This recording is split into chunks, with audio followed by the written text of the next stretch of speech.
Here we are, clan the isms, cataclysm, great. Our people out here struggling, trying to make it in this state.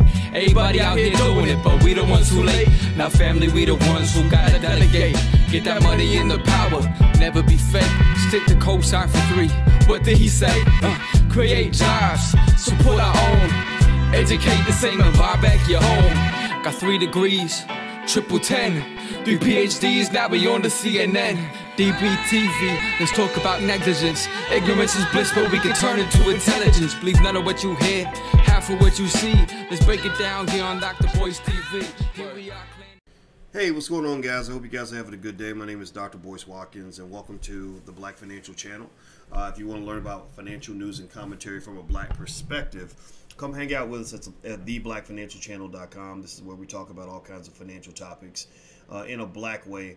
What's going on, everybody? I want to say hi to my friends on Instagram. My Instagram is the real Boyce Watkins, and I just got back from a trip to Kentucky, and I went down there to see my family and to see some friends, and I'm gonna tell you what, it felt good because I got friends that are hugging now, you know, and it was nice to get a hug from another human being without worrying that they might have the cooties or something, you know. And I know it's not something that's always popular for everybody. I know that fear has become very popular, and I know it's popular for people to sit and hide under their bed and wait for white people to tell you that it's okay to go outside. But I'm not that guy. I get my own information. I look up the data. I'm smart enough to process it myself. And one of the things that I did see was that there were studies, I don't know if you guys know this, but there were studies saying that as many as 20 or 25% of all of New York has already had the virus anyway, and had it and didn't even know they had it. Just had it and were fine. And also they said that the death rate, I think they said the infection death rate was less than 1%, like maybe 0.7%. So that means if you catch it, your chances of dying are about 1 in 160 or something like that. So out of 160 people that get infected, 1 of them will die. Chances are that person's going to be over the age of 70. So I personally think that it's real. Don't get me wrong, it's real, but it ain't gonna stop me from living. So, you know, because I'm not gonna go the next 2, 3, 4, 5 years without seeing my parents. That, you know, when your parents done grew old and died because you've been scared to see them the whole time, ain't been able to see their grandkids. I'm sorry, forgive me for saying that, but I think it's a bunch of BS, man. I'm not interested in any of that. Anyway, one of the things I want to talk about real quick today that I thought was really interesting was I read that Dr. Dre is getting a divorce. Dr. Dre is getting a divorce. He has a wife named Nicole, and I can't tell if Nicole's white or not. I don't know. Maybe you guys can tell me in the chat if you know if his wife is white or black, or maybe she's something else. And so anyway, Delwitt says, Delvelt says, why are you judgmental and condescending about people who are afraid? No, I'm not condescending. It's more like you're not going to make me afraid. How about that? I'm not afraid of your fear. So it's more like live and let live. I mean, if you want to be afraid, but I'm not going to be afraid. You know, I'm a black man. There's a lot of ways I could die. But anyway, Dr. Dre's wife is looks like, I can't tell if she's black, white, or whatever. Is she Hispanic? Is that what it is? Okay. So anyway, Nicole Young, she's filing for divorce, and they've been married for about 24 years. And it's really interesting because Dr. Dre is worth about $800 million, and he has no prenup at all. And so, you know, it's really interesting. If you want my quick thoughts on this, because I've been following Dr. Dre, you know, since Dr. Dre became Dr. Dre. And a few things that come to my mind when I think about Dre in terms of just all of that and things that I noticed just as a financial guy. You know, I spent time in the car with Alicia. I happen to be marrying a woman who's a relationship therapist. Or she's just a therapist, period, and she's a relationship therapist as well. But anyway, we were talking about things like money and relationships last night, and she was actually going through this training that she has from this company called Gottman, the Gottman Institute, and going through basically like the different money personalities and how to sort of blend money and relationships. And that's really a real interesting thing because actually I didn't know this, but money, well, some of it I knew, some of it I didn't know. I knew money was the #1 reason for divorce, but I did not know money was also the #1 reason for domestic violence. That, you know, when people get their ass kicked in a relationship, it's usually over money. And it's not always the woman getting her ass kicked. A lot of times, sometimes it's the man, you know, because he done messed up the money, done did something crazy with the money. I wrote a book a few years ago, 14 years ago, called Financial Lovemaking. And I remember when I did research for that book, I was stunned by how pissed off and offended women get if you mess up the money, like how important that financial security can be. And so Alicia went through and was telling me about the different money personalities, and I was analyzing that, you know, and so it was like the best of both worlds. You know, she's into the relationship stuff, whereas I'm into the financial stuff and the financial psychology. So we were kind of blending theories. It was really actually a fun conversation. And so anyway, so here's the point. This is why Dr. Dre comes up. You know, if you go into relationships and you're not thinking about money, and how money is going to kind of play out, I really think that you're making a huge mistake. I think a lot of people will think about, a lot of men will spend more time thinking about the size of her ass than they spend thinking about what's going on financially, what her spending habits are, you know, what can happen to their money in case something goes wrong. Or women might get caught up in something else. Maybe it's something about the sex, or how cute he is, or how smooth he is, or how nice he is, you know. And I think those things are important, but I really think that not really sort of thinking about that financial side is critical. Now, how they engage financially, you know, Dre and his wife, I have no idea. I don't know these two people. But one of the things I can say is that I'm really sort of really wondering, you know, what the logic might have been to not sign a prenup, right? Because it wasn't as if in 1996, if you recall, if you follow the career of Dr. Dre, 96 was like right when he was in the height of Death Row, Tupac, you know, like the kings of hip hop. You know, remember Death Row Records was one of the great wealth building opportunities that black people lost. Death Row was the Black Wall Street that black people burned down. You know, Death Row could have been Black Wall Street. They could have been a multi-billion-dollar company, but because there was no sort of interest or understanding in what it really means to do business in a proper way that's going to keep your company functional and build a real legacy, it all just kind of burned down to the ground. And white folks got all that money. I think right now, in fact, I think the rights to all the music at Death Row, they belong to Hasbro, the same company that makes makes Mr. Potato Head. And so white folks got that, right? White folks got that. So sometimes you attribute white people taking your wealth to white people just being evil and kicking you in the ass and just taking what you got. But sometimes white people get the wealth because black people hand it to them. A lot of wealth, trillions in wealth that white people get from black people is because black people have handed them that wealth. You know, really, seriously. Hip-hop, when hip-hop was created in the South Bronx, we were on top of that. White people weren't even paying attention to it. We were the ones who controlled that. We were running, you know, all the parties, and DJ Kool Herc and Grandmaster Flash in the South Bronx. Like, we had all of that. But nobody was thinking about that. Nobody was thinking about the business because being a businessman or thinking about business wasn't as cool as knowing how to break dance. You know, looking for the power was not as interesting as looking for the party. I interviewed some guys who were there in the 1970s when hip hop first emerged, when the rest of the world hadn't even seen what was going on in New York City. And I said, why did you guys think about, you know, getting licenses and patents and, you know, distribution or whatever? He said, Doc, we wasn't even thinking about business. We were just looking to have a good time. And that's the problem. That's the one thing you got to think about as black people. You know, I see a lot of videos on YouTube. How many of you, give me a yes or no if you've seen this. You see a lot of videos on YouTube of black people dancing and singing. We love to dance and sing. We love to have a party. We love to have a party. And I'm not saying that that's not important, but I think we need to have more people that are actually thinking strategically, more people that are actually trying to do business, more people that are making economic plans. You know, you can't build wealth without a plan. You can't build power without a plan. You can't win a battle without a battle plan. You can't win a fucking football game without a plan, right? So if you don't plan, then you won't win. So how many of y'all got a plan? Give me a yes in the chat if you have a plan. If you have a plan, say I have a plan. If you don't have a plan, then don't say anything. You'll probably be quiet, and that's okay. But if you don't have a plan, get you a plan. You know, so because white folks got a plan for you. They got a plan for themselves, and then they got a plan for you. And their plan for themselves includes you. That's why they love you so much. They want you around because they're like, okay, I'm going to be the king of everything.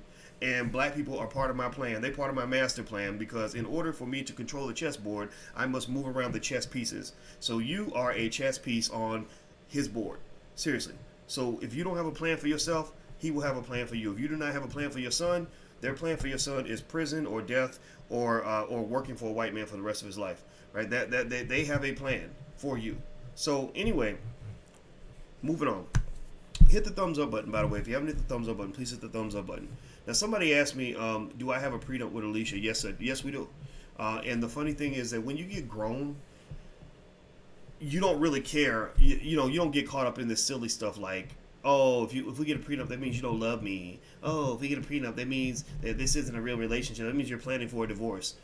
You know, when you're grown, you're like, yeah, let's get a prenup because I got my shit, you got your shit. She's a professional, I'm a professional.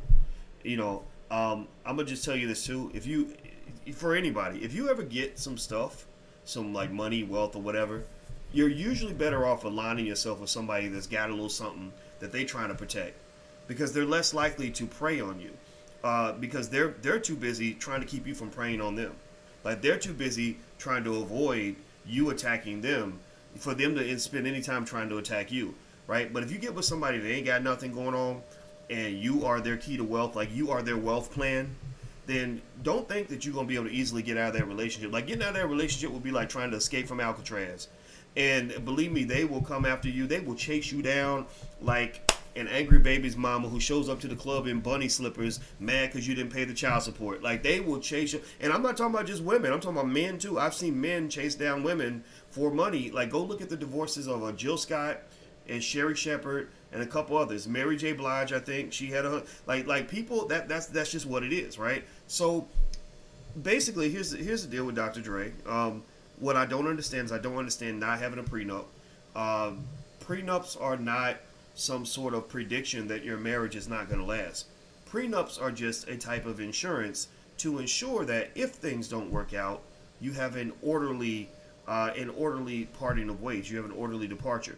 There is a documentary that's, I think it might be on Netflix, called Divorce Corp. Divorce Corp, that's made by Dr. Drew. And what Dr. Drew says is that there is a $10 billion industry, based on people making money from failed marriages. Lawyers, courts, judges, all these people live off of your mistakes. They make money from your failures. When you come up short, they come up long. When you thinking small, they're thinking big, right? Same thing is true for estate planning also. When you don't plan for your death by not having a will, when you don't plan by not having insurance, when you don't plan by not making, some sort of plan for your orderly departure into the afterlife, there are entire law firms that literally live off of the money they make from people not planning for their death. Like they just, that's how they make their money. If people suddenly started planning for their death and just, having a will and having some life insurance and whatever, like a lot of these firms would go out of business. So just know that it's okay for you to do what you want to do, but just know that there will be consequences and for these choices. Give me 1 second, guys. Hit the thumbs up button while I shut this door. And also, if you want to follow me on Instagram, I'm at the real Boyce Watkins. Give me one. Let me shut this door real quick.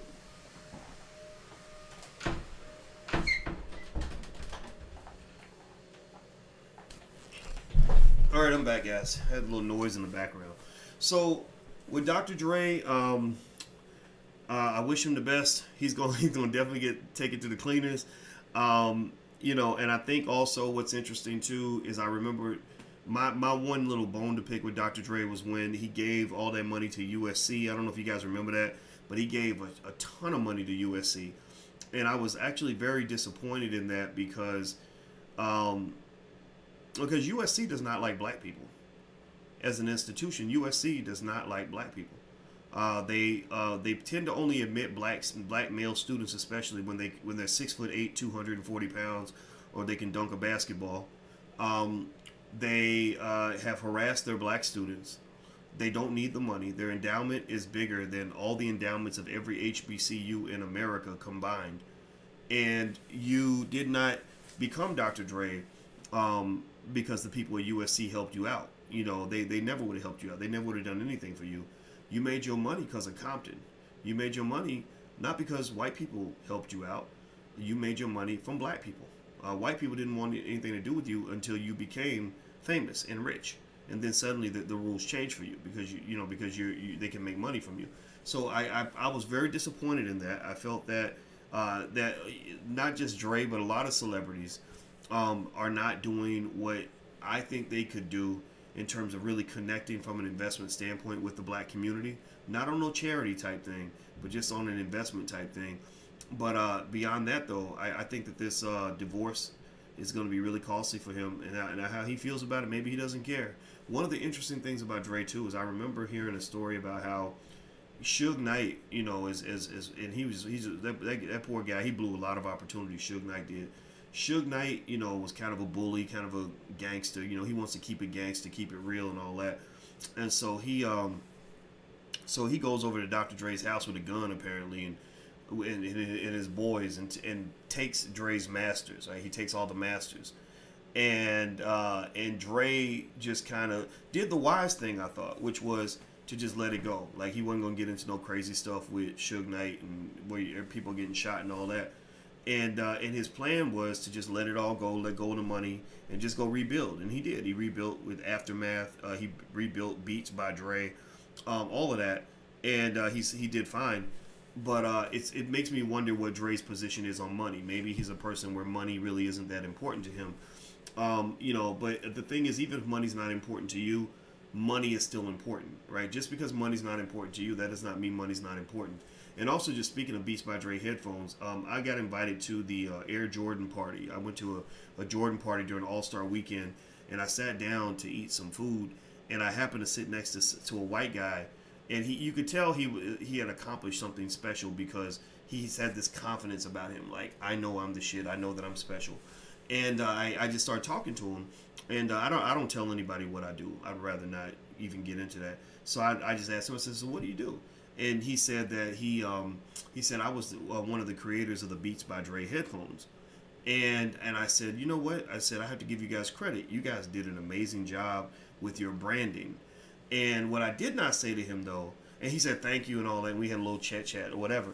But the funny thing is that what I did not say to him is that I was actually kind of intrigued by how they really manipulated the public, you know, into believing that these headphones were of this tremendously superior quality by basically showing you a bunch of images with a bunch of celebrities wearing these headphones. Like, they did basically what they call that brand association. So basically all they did was they were like, let's put the headphones on Lil Wayne. Let's put the headphones on LeBron. Let's put the headphones on this person, on that person, right? And then people, because they want that cool factor, because the cool factor is so important for people, especially our people, but it's important for a lot of people.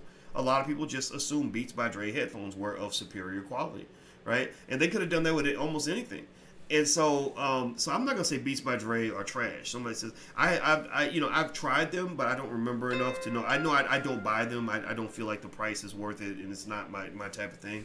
But I just find it really fascinating how that works. And so the point is that they are constantly playing a game with you, right? And so if you're not a person that's interested in being intelligent, that's why I would love to talk to intelligent black people. People who are not intelligent, I don't really know what to do for them.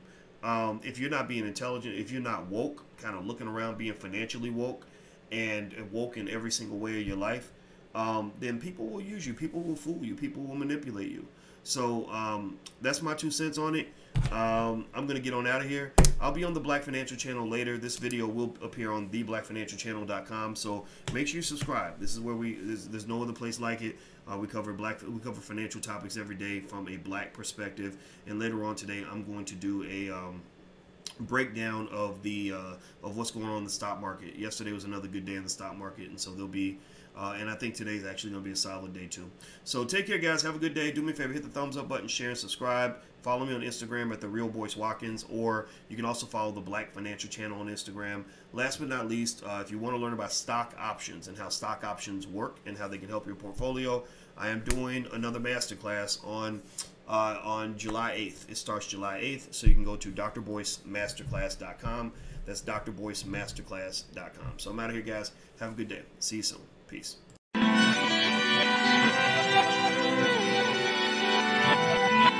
Here we are, clan the isms, cataclysm great. Our people out here struggling, trying to make it in this state. Everybody out here doing it, but we the ones who late. Now family, we the ones who gotta delegate. Get that money in the power, never be fake. Stick to cosign for 3. What did he say? Create jobs, support our own. Educate the same and buy back your home. Got 3 degrees, Triple 10, 3 PhDs, now we on the CNN. DBTV, let's talk about negligence. Ignorance is bliss, but we can turn it to intelligence. Believe none of what you hear, half of what you see. Let's break it down here on Dr. Boyce TV. Here we are.